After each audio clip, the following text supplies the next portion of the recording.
Hello mga ka-farmers, good morning. Welcome back to my YouTube channel. So ngayong araw na ito mga ka-farmers is magkukuha naman ako ngayon ng 3 biik doon sa kabila mga ka-farmers. Yung 3 biik na yun mga ka-farmers is pinalagaan yun ni Tito sa kanila. So 6 yung kanyang anak mga ka-farmers. So dito kapag nagpapaalaga ka ng isang biik at lumaki at naging inahin na siya mga ka-farmers, yung hatian yung mga ka-farmers sa anak ng isang biik mga ka-farmers, hati-hati kayo sa kanyang mga anak. So kapag mag-anak siya mga ka-farmers ng 7, yung 4 mapunta sa nag-aalaga, yung 3 lang sa'yo. Pero kapag mag-anak siya mga ka-farmers ng 6, so hati talaga kayo mga ka-farmers. Yung 7 na yun mga ka-farmers is konsuelo na lang sa kanya mga ka-farmers kasi siya yung nag-aalaga. Kaya 4 yung sa kanya mga ka-farmers. So tara mga ka-farmers, samahan niyo ako sa aking pagkukuha ng mga biik.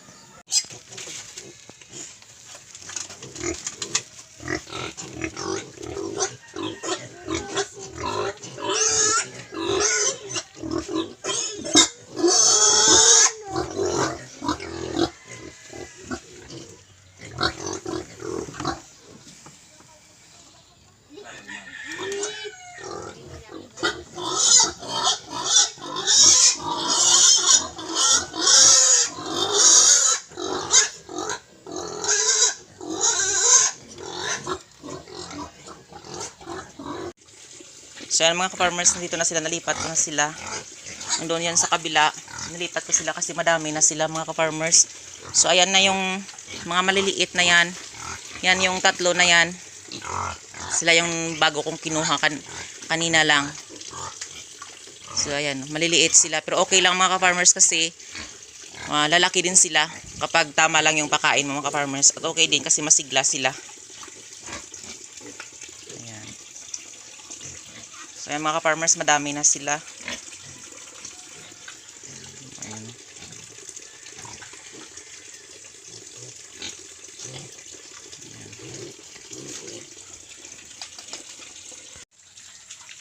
So ayan na mga ka-farm. Sila, kumakain na sila. So ito mga ka-farmers, yung pinapakain na ngayon ni Tito sa kanila is nilalagyan na ni Tito yung ipa ng mais ng ng feeds. Ayan. Para mga farmers na lumaki sila at saka mabilis, tapos mabigat yung kanilang pangangatawan. Kasi ngayon dito sa amin mga ka-farmers, sa awa naman ng Diyos, dito kasi sa amin sa mga kabilang bayan mga ka-farmers is bumalik naman dito yung African swine. So yung mga alagang baboy is kunti-kunti na lang at ang yung natira dito. So dito sa aming sa aming bayan is dito na lang yung mga natirang baboy, pero sa kabilang bayan is ubos na talaga yung kanilang baboy. So mahirap talaga ngayon at saka mahal dito yung yung karne ng baboy. So ayan, nagkakaubusan na yung mga biik. Kahit ganito mga ka-farmers, yung mga biik dito, mga maliliit na yan, is mahal din yan mga ka-farmers. Is aabot siya ng 4-5. So ganito ang mga kaliit na mga biiks. Ayan, 4,000. Kasi sobrang mahal na ngayon ng biik dito. So ayan ang yung kalabasan. So nakita ko yun kay kay ka-farmers, yung kay ka-vocals is yung baboy niya is 3 yata. Pero malalaki na yun, yung mga 3-5 ni ka-vocals. Nung pinanood ko yung vlog niya. So doon sa kanila mga ka-farmers, mas mura pa yung biik. Pero dito sa amin sa Iloilo, mahal yung biik dito. Kahit yung yung biik na binlog ko nung una, yung high pour, nung anak ng high pour mga ka-farmers. Ngayon, hindi mo na yun mabibili ng 6,500 na dito yung yung bilihan. Yung iba, 7,000. Biik pa lang yan mga ka-farmers. Sobrang mahal talaga ng baboy dito. As in. Kapag yung karne dito sa amin is hindi rin tumaas. 300 pesos yung karne. Pero yung mga biik, tsaka tayo na mga baboy, nagsimahalan dahil yan sa biglang dumating naman ulit yung ESF. So yan yung yung inaalala ko rin, at syempre pananalig din sa Panginoon na sana mga farmers hindi kami matamaan dito ng African swine. So kawawa talaga mga farmers. Kawawa talaga ako kasi kapag dito sumuubos ito, wala na mga farmers, wala na akong trabaho. So yan lang yung pinapanalig ko sa Panginoon na na sana hindi kami dito matamaan ng African swine, at hindi lang ako mga ka-farmers, yung nasa paligid ko din na mga farmers dito, kasi marami na ditong mga baboy.